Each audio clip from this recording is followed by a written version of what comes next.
Astaghfirullah. Bismillahirrahmanirrahim.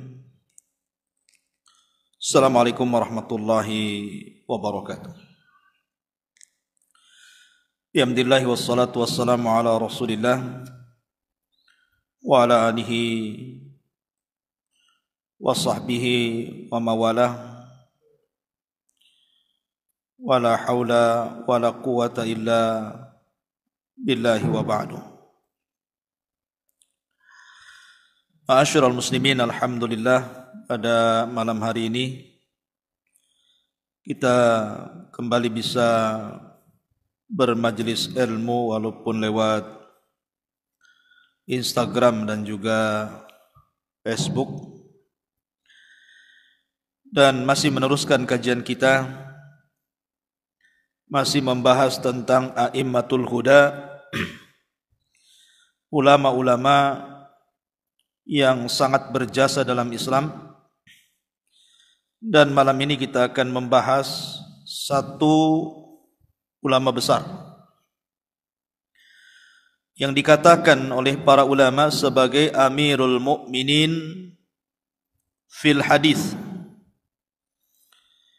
Dialah Syu'bah Ibnul Hajjaj rahimahullahu ta'ala.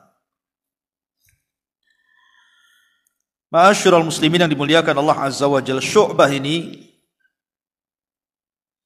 dikatakan oleh Imam Syafi'i rahimahullahu ta'ala, laula Syu'bah lama urifal hadis bil Iraq. Kalau bukan karena Syu'bah, tentu seluruh penduduk Irak tidak akan kenal hadis Nabi sallallahu alaihi wasallam. Bahkan ketika Fudail Ibn Ziyad dia berkata, Imam Ahmad bin Hanbal ditanya, Syu'batu ahabbu ilaika hadithan au Sufyan? Wahai Imam, apakah Syu'bah lebih engkau cintai ataukah Sufyan Ats-Tsauri rahimahullahu ta'ala di dalam hadis? Maka Imam Ahmad mengatakan, Syu'bah ambalu rijalan wa ansaku hadisan. Maka aku memilih Syu'bah. Aku memilih Syu'bah karena dia yang paling pakar tentang rijalul hadis. Ma'asyiral muslimin yang dimuliakan Allah Azza wa Jalla. Taib, kita akan kupas tentang biografi Syu'bah ibnul Hajjaj ini. Bagaimana masa kecilnya? Bagaimana talabul ilminya?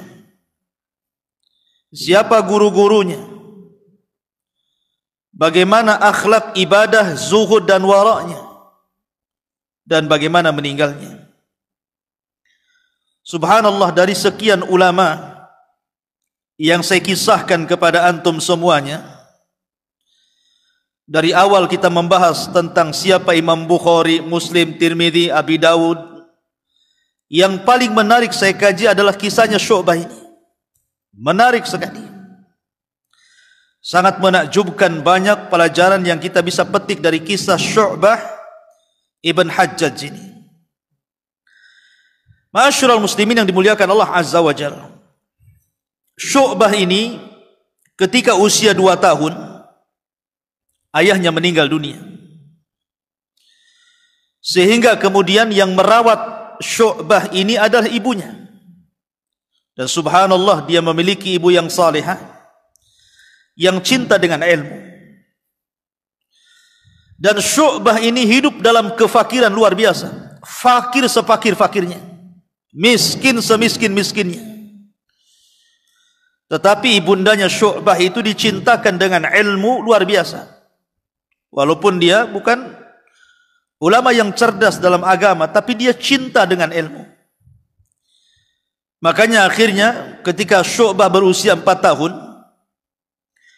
maka Syu'bah kemudian dititipkan di sebuah maktab, tempat belajar Al-Quran.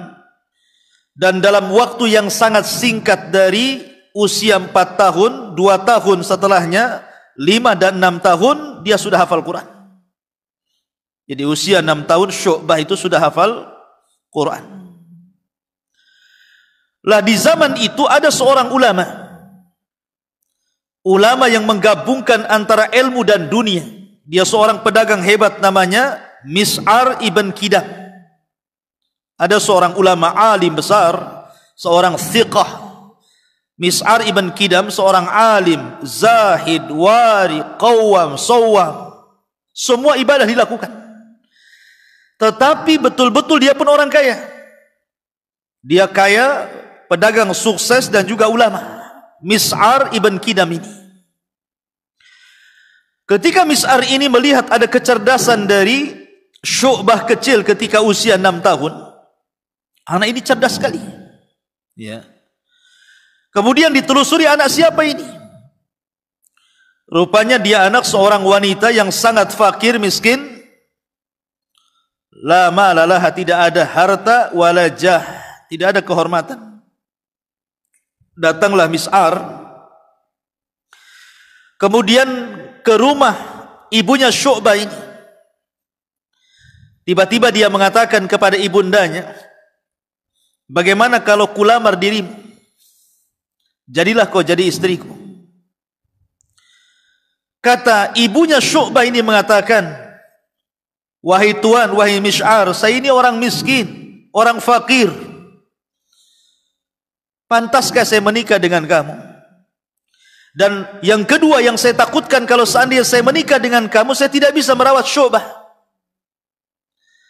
Maka kata Mis'ar ibn Kidam mengatakan kepada ibunya Syu'bah, dia mengatakan, wallahi demi Allah, ma tazawwajtuki illa li ajli Syu'bah.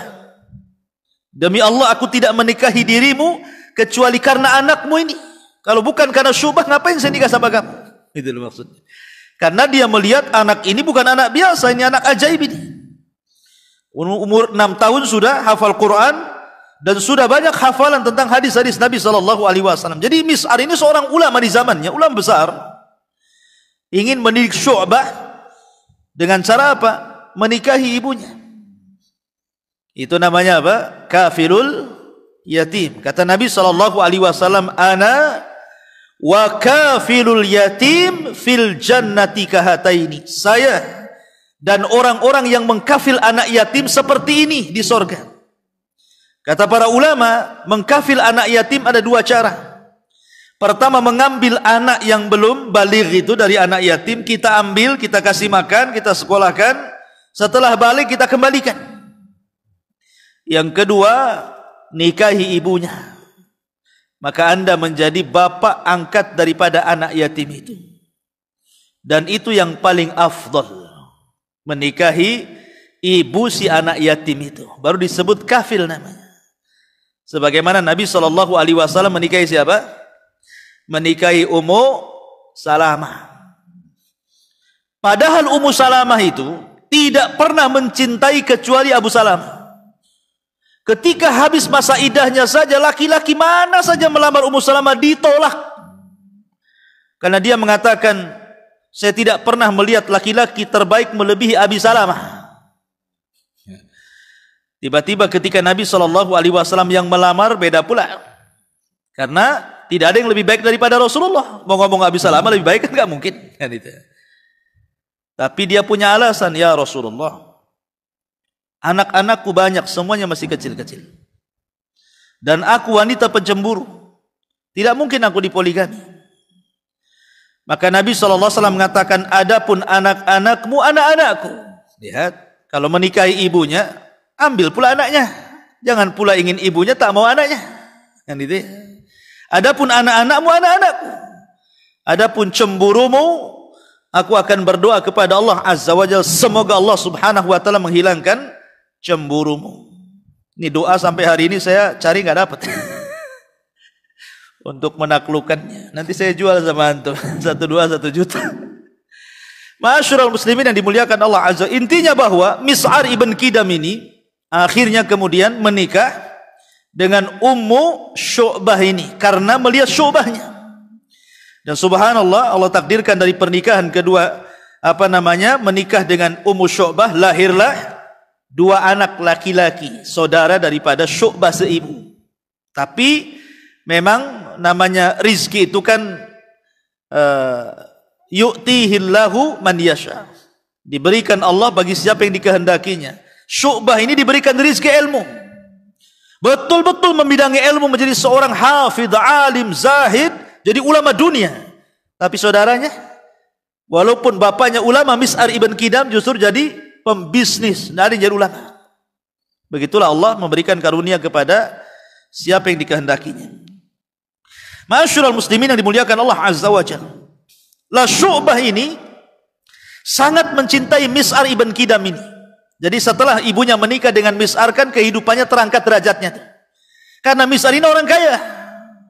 Ya, dia orang kaya, otomatis diangkat kemiskinannya. Ya, pasti kalau seseorang itu, kalau istrinya yang kaya belum tentu diangkat, tapi kalau suami yang kaya, istri diangkat kan gitu. Ikut-ikutlah. Kayak seorang ibu tidak pernah haji, nikah dengan Pak Haji pasti disebut Bu Haji kan itu. Bu Hajah mau kemana? Padahal belum haji, karena suami sudah haji kan gitu. Ngikut dia kan itu. Tapi zaman sekarang tidak perlu pakai songkok putih masuk pasar, ya hajah-hajah aja. Kacau ya. Taib. Jadi akhirnya kemudian Syu'bah Siti sangat mencintai Mis'ar. Kenapa? Karena Mis'ar inilah yang kemudian mendanai Syu'bah untuk thalabul ilmi. Sehingga kecintaan kepada bapak tirinya itu luar biasa, seperti bapak kandungnya sendiri bagi Syu'bah itu. Saking cintanya, apapun yang diriwayatkan dari bapaknya dibenarkannya. Padahal ingat, mauqifnya Syu'bah itu. Syu'bah ini satu-satunya ulama dari seluruh ulama hadis yang kita ceritakan, Bukhari, Muslim, Abu Dawud, Tirmidzi, sampai kepada Sufyan Ats-Tsauri, Ahmad, Malik, macam-macam. Dia orang yang paling keras, menolak tadlis dalam hadis. Dia nggak mau. Jadi betul-betul dia kalau ada sedikit cacat dari riwayat, main buang, nggak mau diterima riwayatnya. Jadi dia tidak menerima riwayat dari mudallis. Contoh mudallis itu seperti ini. Pamannya antum ikut majelis saya, biasanya ngikut majelis saya. Rupanya sehari dua hari antum tidak ikut majelis saya. Lah, selama 2-3 hari antum tidak ikut itu, antum tanya sama yang ikut itu, tadi Ustadz nyampaikan apa? Oh, nyampaikan ini, hadis ini, hadis ini, hadis ini, hadis ini. Kemudian antum ceritakan kepada orang, antum tidak menceritakan dapat dari kawan antum, tapi langsung dari saya. Seolah-olah antum hadir di majelis ilmu, padahal tidak hadir kan gitu ya. Supaya apa? Supaya kesannya, sanadnya itu lebih tinggi, namanya sanad ulu. Karena di zaman itu sanad ulu, kalau lebih dekat dengan Nabi, itu yang dicari daripada sanad nazil. Itu namanya tadlis. Hadisnya benar, cuman penasabannya yang salah. Nah, itu mudallis namanya. Lah Syu'bah tidak suka dengan kayak gini. Keras dia. Ya. Sampai-sampai ikhwatu fillah muliakan Allah Azza wa Jalla. Suatu ketika Syu'bah ini mendengar hadis dari Humaid At-Tawil. Humaid At-Tawil rahimahullahu ta'ala, seorang ulama hufad min kibarul hufad. Kemudian dia ketika mendengar hadis yang membuat bagi dia menarik, dia langsung datang kepada Humaid At-Tawil ini dan mengatakan, apakah kamu mendengar hadis itu dari Anas bin Malik radhiyallahu an? Kata Humaid, adunnu hadza, kemungkinan iya. Kemungkinan iya, enggak pasti. Kemungkinan iya. Ketika Humaid At-Tawil mengatakan adunnu hadza, kemungkinan iya, fatarakahu, ditinggalkan Humaid At-Tawil ini. Enggak mau mengambil hadis daripada Humaid At-Tawil ini. Ya. Itulah yang dikatakan oleh Syu'bah, kalau saya berzina itu lebih baik daripada saya membuat tadlis kepada manusia. Dalam riwayat, kalau saya terjatuh dari langit itu lebih baik dibandingkan saya harus mentadlis hadis, katanya. Setelah Syu'bah pergi dari Humaid At-Tawil ini, Humaid At-Tawil ngomong di hadapan kawan-kawannya, demi Allah, sebenarnya saya mendengar hadis itu bukan sekali dari Anas, 10 kali. Kawan-kawannya mengatakan, kenapa kau mengatakan kepada Syu'bah adunnu hadza? Adunnu, qad adunnu hadza. Mungkin iya. Kenapa kau ngomong gitu? Padahal kau ngomong, kamu mendengar 10 kali dari Anas bin Malik, artinya kamu tidak mentadlis gitu ya. Dia mengatakan ya, karena kama syaddada alayya syaddadtuhu alaihi gitu. Karena Syu'bah sudah keras sama saya kasih keras lagi dia gitu. Para ulama juga kadang-kadang harokat juga ya kan. Coba lihat. Masyurul muslimin yang dimuliakan Allah Azza wa Ta'ala. Tapi itu mauqifnya Syu'bah seperti itu. Ya. Cuman herannya, bapaknya itu kan ulama, bapak tirinya itu, Mis'ar ibn Kidam itu kan ulama juga. Ya, dia seorang tabi'in mendengar dari sahabat gitu ya.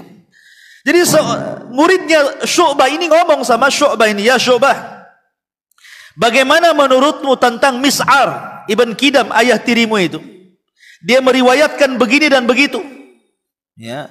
Katanya Syu'bah, ya fulan, wallahi la in qala, maksudnya Mis'ar ini, sami'tu an ibni Umar la saddaqtuhu.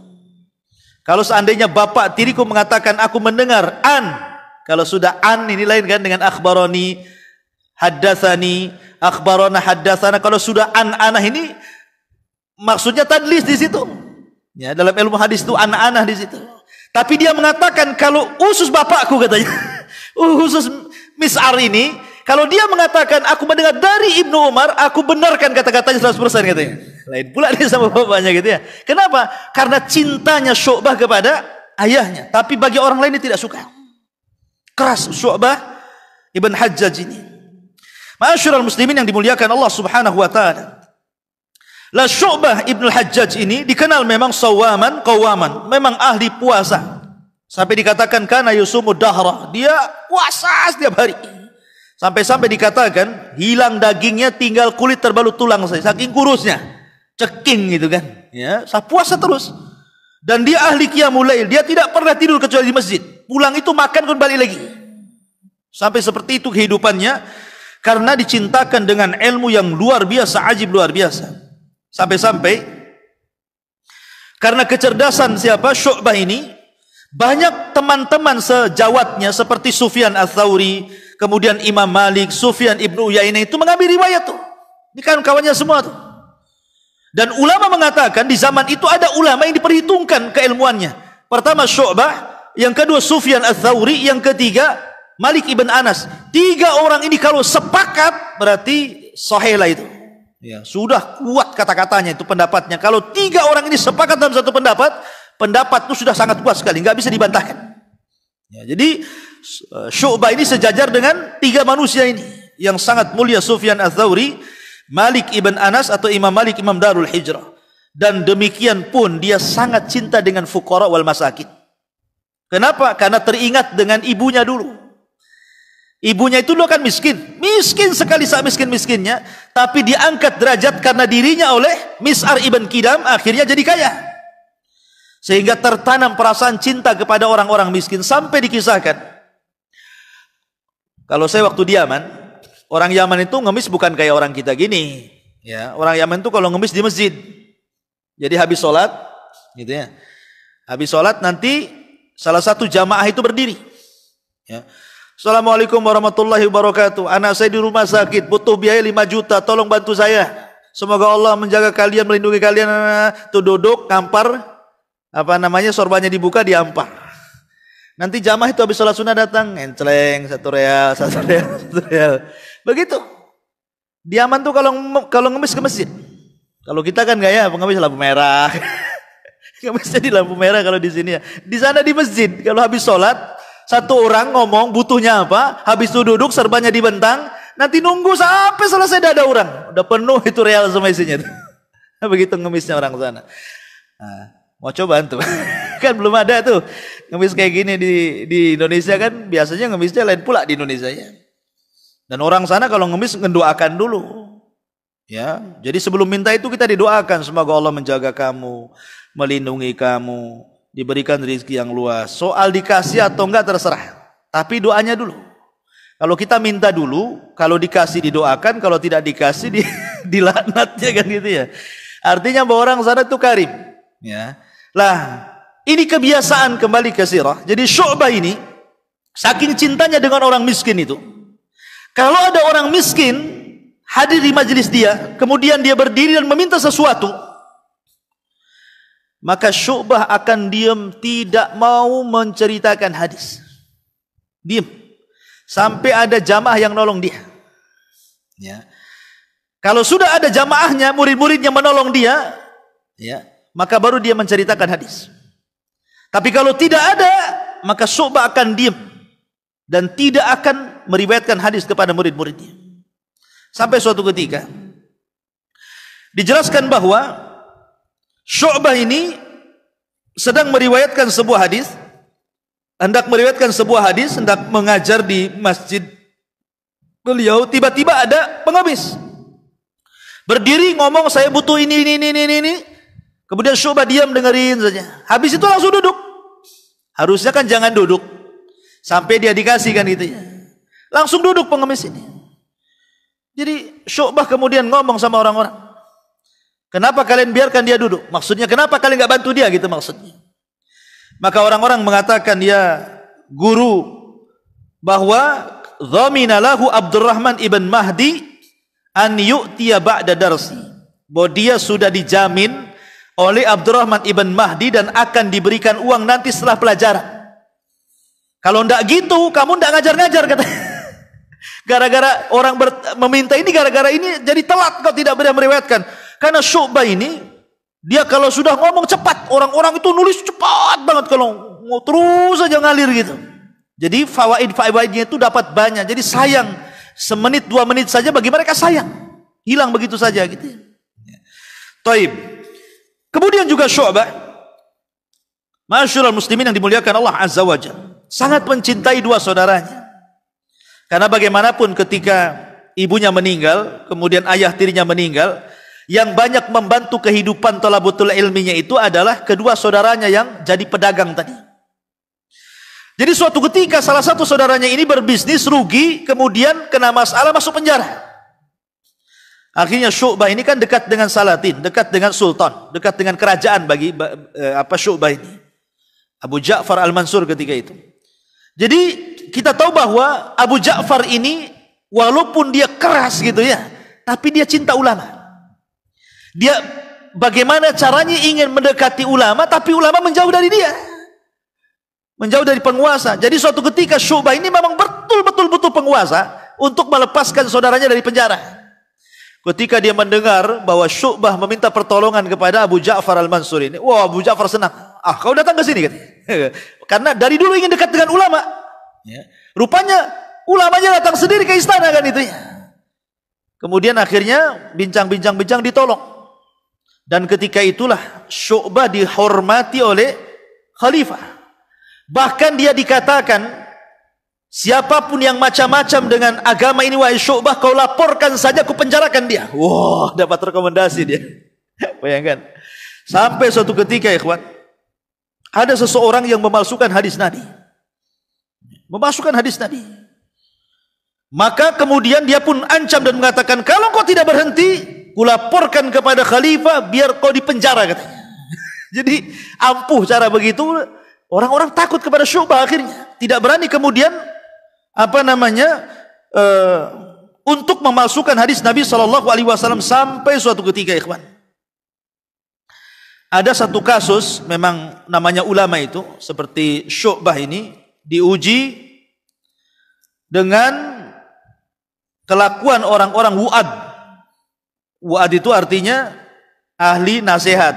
Ya kan, ada ustadz-ustadz kan tidak semua menjelaskan, pakar dalam hadis, pakar dalam fikih, pakar dalam akidah. Ada dia nasihat, kalau dia nasihat itu enak gitu ya. Para wu'ad namanya di zaman itu. Tapi mereka itu biasanya membawakan hadis-hadis palsu. Yang penting hati-hati manusia itu pecah gitu ya. Hati-hati manusia meresap, menangis karena Allah, kemudian ingat dosa gitu. Itu wu'ad namanya. Lah, ada salah satu anak dari sahabat Nabi SAW, namanya Aban ibn Abi Ayyas. Aban ibn Abi Ayyas ini salah satu dari putra sahabat Nabi SAW.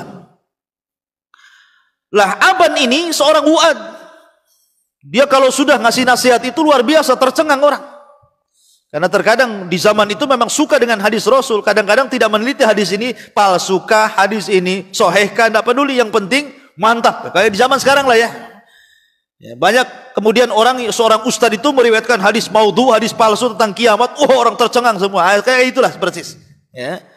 Jadi dilaporkanlah kepada Syu'bah ini bahwa ada seseorang namanya Aban ibn Abi Ayyas ini, padahal dia anak sahabat Nabi loh ya. Dia ketika berceramah, dia menukilkan hadis Nabi SAW, padahal bukan hadis Nabi, sampai ke telinga ini Syu'bah ini. Kemudian Syu'bah pun mentahdir, memberikan nasihat. Jangan kau ulangi kata-kata itu. Kamu harus berhenti untuk menceritakan hadis Nabi SAW. Kalau tidak, kupermalukan kau di tengah umat. Wah, diancam. Ya. Rupanya di hari yang lain ada laporan lagi. Wahai Syu'bah, bahwa Aban ibn Abi Ayyas ini kembali dia menceritakan hadis yang kau sudah terangkan bahwa hadis itu bukan dari Nabi SAW. Oh, sudah diperingatkan satu kali, langsung dia naik ke atas mimbar ya, dan mengatakan, ya ayyuhan nas, inna Aban kadzab yukadzibu Rasulullah SAW. Wahai manusia, si Aban itu pendusta, mendustakan hadis Rasulullah. Turun dari mimbar ke pasar dia ngomong di depan orang-orang pasar, orang-orang pasar, si Aban itu pendusta. Pokoknya setiap ketemu orang dia ngomong begitu. Hati-hati dengan si Aban itu, pendusta, mendustakan hadis Nabi SAW. Satu kampung semua tahu akhirnya. Kalau Syu'bah yang ngomong, semua dengar. Ulama besar, ulama dunia. Akhirnya mulailah orang mencela Aban ibn Abi Ayyas ini. Ya, apalah kamu ini gini. Akhirnya dia malu. Mulailah satu persatu manusia tidak mendengar kata-katanya. Dipermalukan betul. Ya. Akhirnya Hamad ibn Zaid atau Hamad ibn Salama, ulama juga di zaman itu, kasihan. Datang dia kepada Syu'bah dan mengatakan, ya Syu'bah, Aban itu bapaknya sahabat. Dia ahli sunnah, tidak ada bid'ah bagi dia. Katanya Syu'bah, ya Hamad, inna hadal amra din. Ini perkara agama, jangan main-main. Man kadzaba alayya muta'ammidan falyatabawa maq'adahu minan nar. Siapa yang mengatasnamakan sesuatu yang bukan dari Nabi, silahkan kursinya seret ke neraka. Marah dia. Coba kalau seandainya Syu'bah masih hidup di zaman sekarang, dipereteli orang-orang itu. Ya. Masyarul muslimin yang dimuliakan Allah Azza wa Jalla. Si baik Syu'bah sudah meninggal, kalau ada habislah. Ya. Karena Syu'bah itu satu-satunya ulama yang pertama meletakkan ilmu jarh wa ta'dil. Ada yang mengatakan Muhammad bin Sinan, ada yang mengatakan Syu'bah Ibnul Hajjaj, karena paling ketat di periwayatannya masalahnya. Orang mudalisnya ditolak sama dia. Sampai-sampai ikhwatu fiddin, ada satu kisah yang menakjubkan. Menakjubkan sekali. Ya. Jadi suatu ketika Syu'bah bin Hajjaj ini mendengar satu hadis tentang hadis wudu. Ya, sebenarnya hadis ini dia mendengar dari jalur yang lain tentang orang yang membaca doa sehabis wudu kemudian akan dibukakan 8 pintu sorga. Terserah dari 8 pintu sorga mana yang kau masuk, kan itu. Lah Syu'bah ini mendengar hadis itu dari Ismail ibn Yunus, dari Abi Ishaq As-Sabi'i, dari kakeknya, dari Uqbah bin Amir, kemudian menyebutkan hadis tersebut. Jadi dia pastikan, karena dia mendengar dari Ismail kan hadis itu, datang dia ke Ismail ibn Yunus. Kau dengar hadis dari siapa? Dari Abi Ishaq As-Sabi'i. Nah, di mana Abi Ishaq As-Sabi'i itu? Abi Ishaq As-Sabi'i ada di sini. Kau tanya dia. Akhirnya kemudian dia berangkat kepada Abi Ishaq As-Sabi'i dan mengatakan, ya Aba Ishaq, apakah kau mendengar hadis dari Uqbah bin Amir? Pertamanya begini, apakah betul engkau yang meriwayatkan hadis tentang hadis wudu itu? Iya, betul. Apakah kau mendengar langsung dari Uqbah bin Amir? Karena dia seorang tabi'in. Maksudnya mendengar dari sahabat namanya Uqbah bin Amir. Dia bilang tidak. Tidak. Lalu dari siapa kau dengar hadis itu? Akhirnya saya mendengar hadis itu dari Abdullah ibn Atha, katanya. Abdullah ibn Atha itu ada di Mekah. sementara dia di Basrah, kan gitu ya. Kemudian kata Syu'bah, di mana Abdullah bin Atha itu? Katanya Abu Ishaq, dia ada di Mekah. Kalau kau ingin berjumpa, ke Mekah sana katanya. Ditunggunya sampai musim haji. Akhirnya setelah datang musim haji, dia berangkat sekalian haji. Sampai di Mekah, berjumpalah dia dengan Abdullah ibn Atha. Kemudian bertanya, apakah engkau mendengar wahai Abdullah bin Atha dari Uqbah bin Amir, sahabat Nabi SAW? Dia mengatakan, tidak, aku tidak mendengar langsung. Tapi saya mendengar dari orang yang mendengar dari Uqbah bin Amir. Kan gitu ya. Nah, siapa? Dia bilang Sa'id ibn Ibrahim. Sa'id ibn Ibrahim. Kemudian dia mengatakan Sa'id Ibrahim itu di mana? Ada di Madinah. Berangkat dia dari Mekah ke Madinah. Ya kan? Sampai di Madinah setelah haji, dia mengatakan kepada Sa'id bin Ibrahim, wahai Sa'id, kamu mendengar hadis tentang masalah wudu ini? Iya. Apakah kamu betul mendengar langsung dari Uqbah bin Amir? Tidak. Aku tidak mendengar langsung, tapi aku mendengar dari seseorang namanya Ziyad ibn Mahraq. Ziyad ibn Mahraq, dan dia ada di Basrah katanya. Bisa bayangkan nih, perjalanan dari Basrah ke Mekah, ke Madinah, ke Basrah lagi. Coba bayangkan kan? Hanya memastikan apakah dia mendengar langsung dari Nabi atau tidak, itu saja. Apakah dia mendengar dari Uqbah bin Amir langsung atau tidak dari Nabi SAW? Masya Allah ikhwan, perjalanan dulu itu dia pakai keledai, bukan pakai pesawat, pakai keledai. Antum tahu keledai?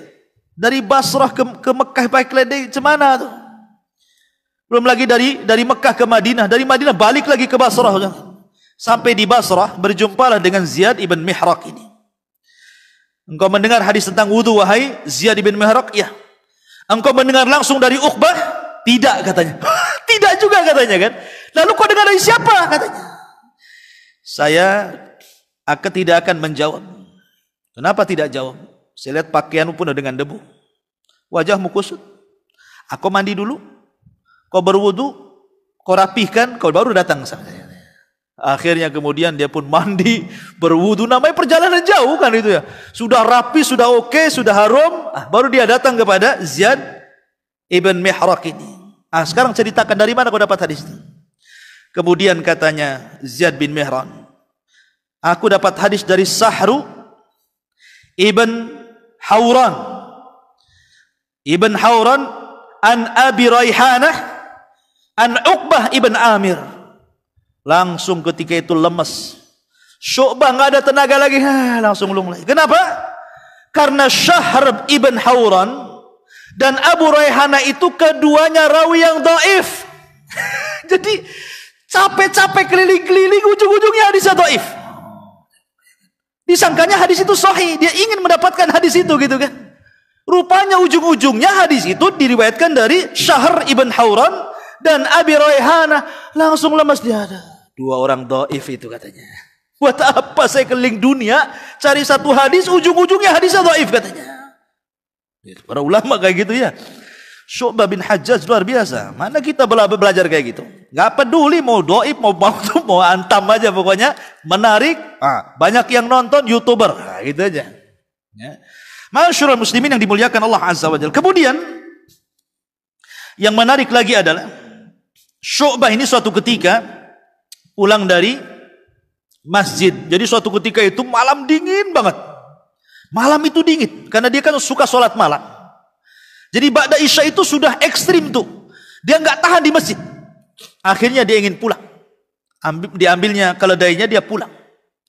Di tengah jalan ada anak-anak muda, biasalah anak-anak penjahat gitu ya, preman-preman itu sedang mabok di situ.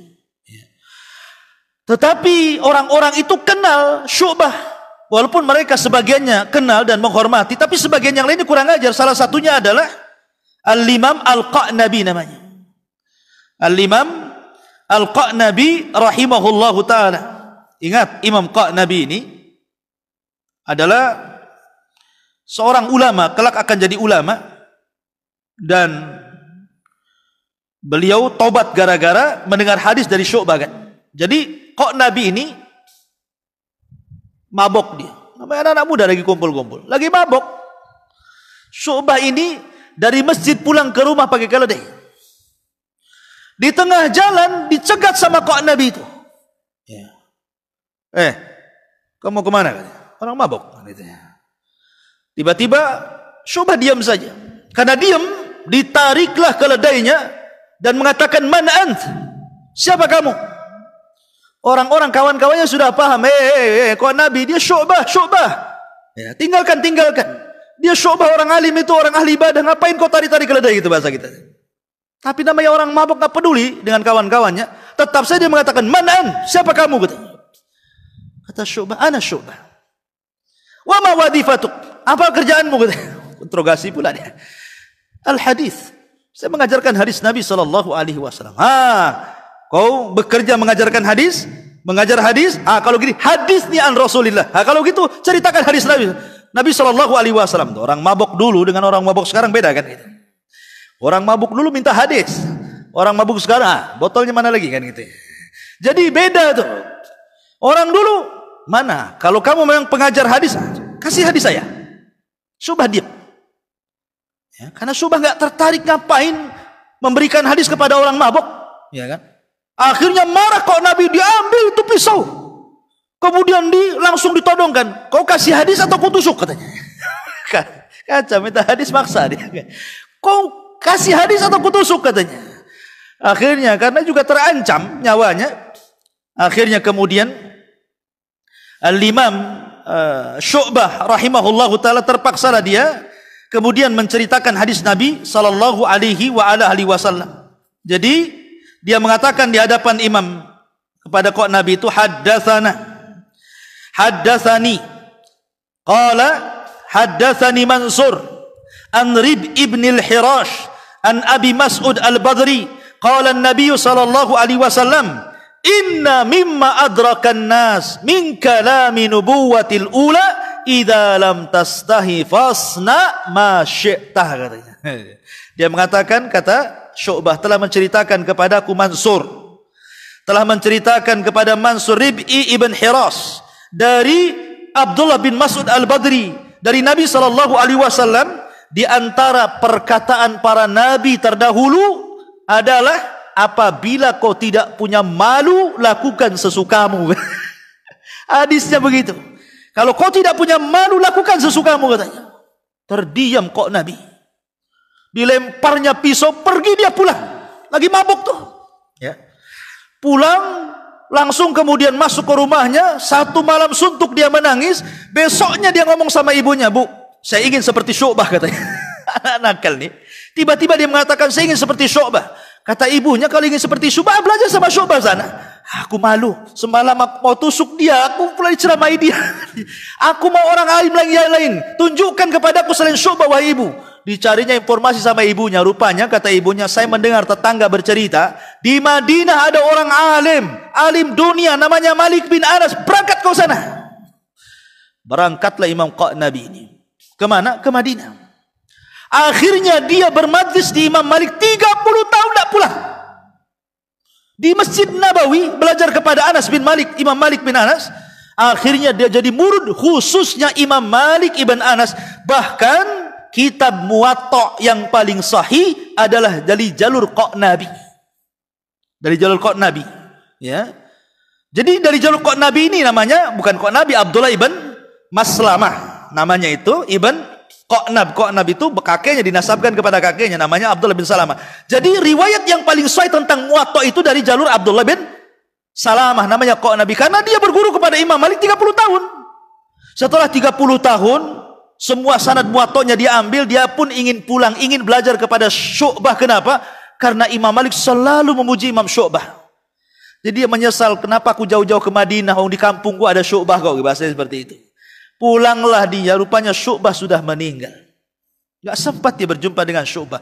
Akhirnya dia tidak pernah meriwayatkan satu hadis pun dari Syu'bah kecuali satu. Itu pun ketika mabuk. Idza lam tastahi fastama syi'ta. Itu saja hadisnya. Coba bayangkan. Satu dunia cari Syu'bah, dia pulang ke Madinah. Ketika hendak mengambil hadis dari Syu'bah sudah meninggal. Ya cuma dapat satu lah. Itu pun ketika mabuk. Kan gitu ya. Idza lam tastahi fasna ma syi'ta. Luar biasa cerita Syu'bah ini. Ma'asyiral muslimin yang dimuliakan Allah Azza wa Jalla. Tetapi ikhwan, subhanallah, Syu'bah ini diuji dengan anaknya.